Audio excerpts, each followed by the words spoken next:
Hi friends, ആദ്യം നമുക്കിതിലേക്ക് വേണ്ട മസാല തയ്യാറാക്കിയെടുക്കണം.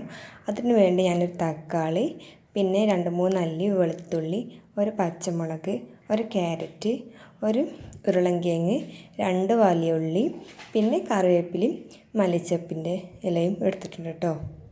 നമുക്കിനി വലിയ ഉള്ളി ചെറുതായിട്ട് അരിഞ്ഞെടുക്കണം. അപ്പോൾ കണ്ടോ, ഞാൻ കാണിക്കണ ഈ ഒരു രീതിയിൽ ഇങ്ങനെ അരിഞ്ഞെടുക്കുക. അപ്പോൾ ആദ്യം ഇങ്ങനെ ചെറിയ ചെറിയ കഷ്ണങ്ങളാക്കി നീളത്തിൽ മുറിച്ചെടുക്കുക കേട്ടോ.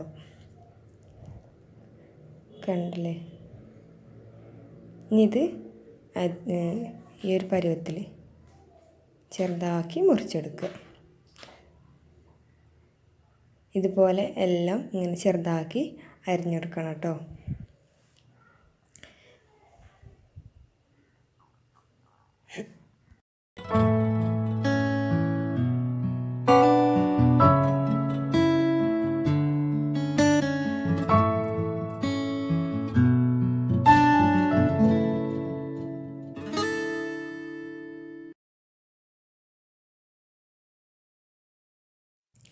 അതുപോലെ തക്കാളി ഇങ്ങനെ അരിഞ്ഞെടുക്കണം. തക്കാളി നീളത്തിലാട്ടോ അരിഞ്ഞെടുക്കേണ്ടത്, അധികം കട്ടില്ലാതെ.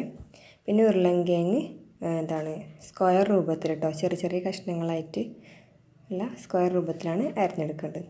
അതുപോലെ തന്നെ ക്യാരറ്റും അരിഞ്ഞെടുക്കുക കേട്ടോ. പിന്നെ പച്ചമുളകും ചെറുതാക്കി അരിഞ്ഞെടുക്കുക. അതുപോലെ തന്നെ വെളുത്തുള്ളിയും ചെറുതാക്കി അരിഞ്ഞെടുക്കുക. പിന്നെ കറിവേപ്പിലയും നമ്മളെ മല്ലിച്ചപ്പിൻ്റെ ഇലയും ചെറുതാക്കി അരിഞ്ഞെടുക്കുക. അപ്പോൾ എല്ലാം അരിഞ്ഞെടുത്തിട്ടുണ്ട് കേട്ടോ. കണ്ടില്ലേ, വലിയ ഉള്ളിയൊക്കെ ഈ ഒരു പരുവത്തിൽ അരിഞ്ഞെടുക്കുക. പിന്നെ തക്കാളി ഈ ഒരു സൈസിൽ കേട്ടോ, ഈ ഒരു നീളക്കത്തിൽ അരിഞ്ഞെടുക്കുക. പിന്നെ ഉരുളൻകിഴങ്ങാണ്, അതിന് സ്ക്വയർ രൂപത്തിൽ അരിഞ്ഞെടുത്തത് കേട്ടത്. പിന്നെ നമ്മുടെ മല്ലിച്ചപ്പും കറിവേപ്പിലയും അരിഞ്ഞെടുത്തത്, ഇത് വെളുത്തുള്ളി, ഇത് ക്യാരറ്റ്, പിന്നെ ഇത് പച്ചമുളകും. ഇനി നമുക്ക് ഇത് തയ്യാറാക്കാൻ വേണ്ട ഒരു പാന് അടുപ്പത്ത് വെക്കാം കേട്ടോ. ഇനി ഇത് ചൂടായി വരുമ്പോൾ ഇതിലേക്ക് 1 ടേബിൾ സ്പൂണ് സൺഫ്ലവർ ഓയിൽ ചേർത്ത് കൊടുക്കണം കേട്ടോ. ഇപ്പോൾ നമ്മുടെ ചട്ടി ചൂടായി വരുന്നുണ്ട്.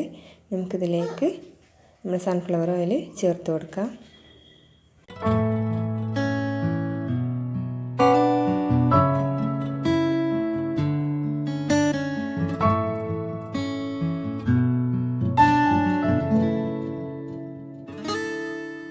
നന്നായി ചൂടായി വരുമ്പോൾ നമ്മൾ അരിഞ്ഞു വെച്ച വലിയ ഉള്ളി ഇതിലേക്ക് ചേർത്ത് കൊടുക്കുക. എന്നിട്ട് നന്നായിട്ട് ഒന്ന് ഇളക്കിയെടുക്കുക കേട്ടോ.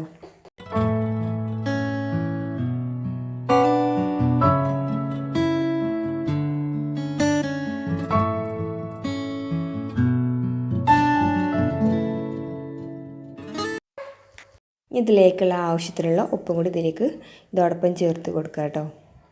ഞാനവിടെ ഒരു ടേബിൾ സ്പൂണിൻ്റെ പകുതിയൊക്കെ എടുത്തത്.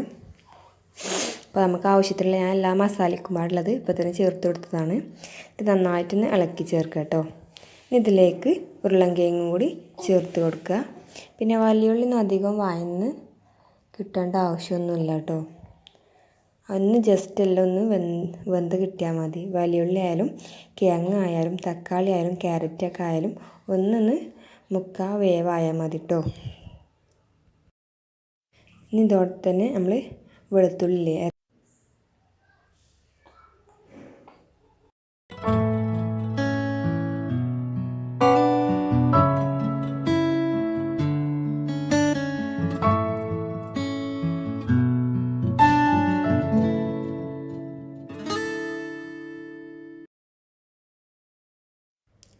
ഇതൊക്കെ ആകുമ്പോൾ ഇതിലേക്ക് നമ്മൾ അരിഞ്ഞ് വെച്ച പച്ചമുളകും ചെറുതാക്കി അരിഞ്ഞ് വെച്ച പച്ചമുളകും ചേർത്ത് കൊടുക്കുക കേട്ടോ.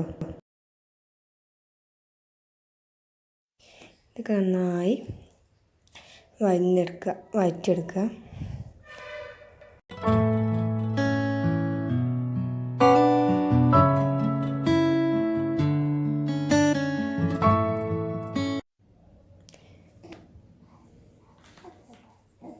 ഇനി നമുക്കിതിലേക്ക് ക്യാരറ്റും കൂടി ചേർത്ത് കൊടുക്കാം. എന്നിട്ട് നന്നായിട്ടൊന്ന് വഴറ്റിയെടുക്കുക കേട്ടോ.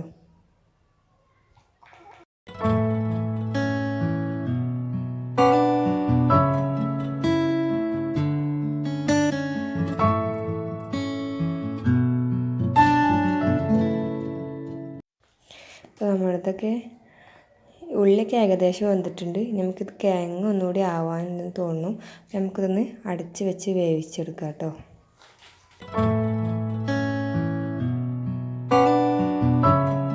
അപ്പോൾ ഒരു 2 മിനിറ്റൊക്കെ നമുക്കിത് അടച്ച് വെച്ച് വേവിച്ചെടുക്കാം. അപ്പോൾ തന്നെ കിഴങ്ങും അതിൻ്റെ വേവായിക്കോളും. അപ്പം 2 മിനിറ്റ് കഴിഞ്ഞു. ഇപ്പം എല്ലാം വെന്തിട്ടുണ്ട് കേട്ടോ. കണ്ടോ, എല്ലാം വെന്തിട്ടുണ്ട്.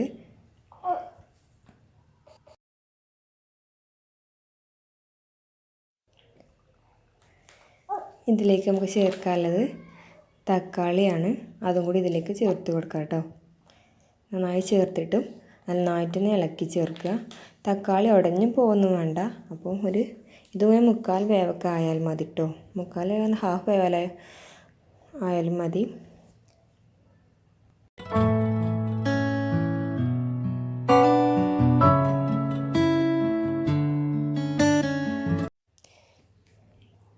നന്നായി വഴറ്റിയെടുക്കുക.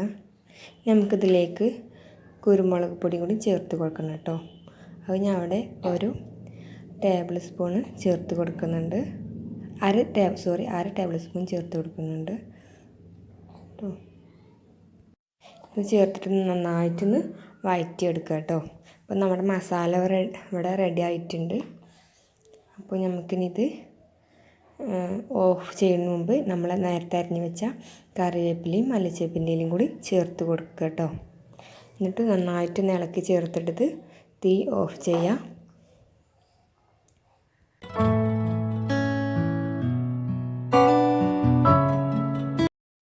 നമ്മളിതൊക്കെ കുക്കായിട്ടുണ്ട്. നമുക്കിത് തീ ഓഫ് ചെയ്യാം കേട്ടോ.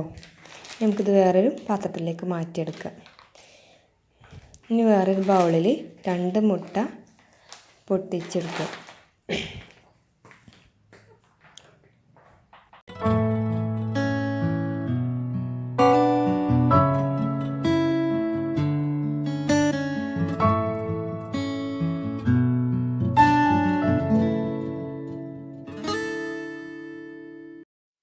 ഇത് നന്നായിട്ടൊന്ന് മിക്സ് ചെയ്ത് കൊടുക്കുക കേട്ടോ.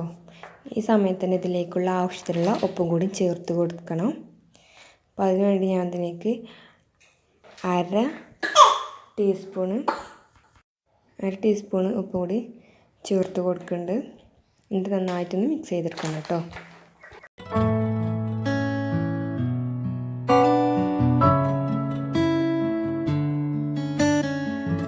അപ്പോൾ നമ്മുടെ ഇവിടെ മുട്ടയും നന്നായി മിക്സ് ചെയ്തിട്ടുണ്ട്. നമുക്ക് അതേ ഒരു പാൻ എടുക്കുക. അതിലേക്ക് 1 ടീസ്പൂണ് സൺഫ്ലവർ ഓയിൽ ചേർത്ത് കൊടുക്കുക കേട്ടോ. നന്നായിട്ടൊന്ന് ചുഴറ്റിയെടുക്കുക. എന്നിട്ട് ഇതിലേക്ക് നമ്മൾ നേരത്തെ തയ്യാറാക്കി വെച്ച മസാല ഒന്ന് ഇങ്ങനെ സ്പ്രെഡ് ചെയ്ത് കൊടുക്കുക എല്ലായിടത്തും കൂടി കേട്ടോ. അപ്പോൾ ഇത് വീഡിയോയിൽ കാണുന്ന പോലെ സ്പ്രെഡ് ചെയ്ത് കൊടുക്കുക. കണ്ടോ, ഈ സമയത്ത് ലോ ഫ്ലെയിമിലായിരിക്കണം കേട്ടോ, അല്ലെങ്കിൽ പെട്ടെന്ന് ഇത് കരിഞ്ഞു പോവും. നമുക്കിതിലേക്ക് നമ്മൾ നേരത്തെ തയ്യാറാക്കി വെച്ച മുട്ടൻ്റെ ബാറ്ററും കൂടി ഇതിലേക്ക് ഒന്നായിട്ട് എല്ലായിടത്തും ആവുന്ന വിധത്തിൽ ഇതിൽ ഒഴിച്ച് കൊടുക്കുക. ഇനി നമുക്ക് ഇതിലേക്കുള്ള പൊറാട്ട ഇതിന് മുകളിലേക്കൊന്ന് വെച്ച് കൊടുക്കുക. ഇത് നമുക്കൊന്ന് 5 മിനിറ്റ് ലോ ഫ്ലെയിമിൽ വേവിച്ചെടുക്കുക. എന്നിട്ട് ഇത് തുറന്നിട്ട് ഇത് ഒന്ന് മറിച്ചിട്ട് കൊടുക്കുക കേട്ടോ. ഇത് ഹൈ ഫ്ലെയിമിലിട്ട് 2 മിനിറ്റ് വേവിച്ചെടുക്കുക.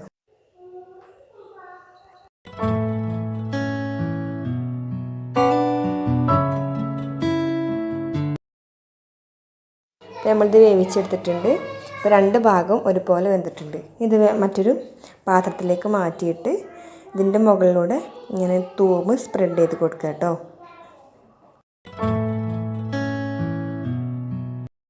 ഇത് നമുക്ക് റൗണ്ട് ഷേപ്പിലൊന്ന് റൗണ്ട് ചെയ്തെടുക്കണം കേട്ടോ. ഈ ഒരു രീതിയിൽ ഇത് റോൾ ചെയ്തെടുക്കുക.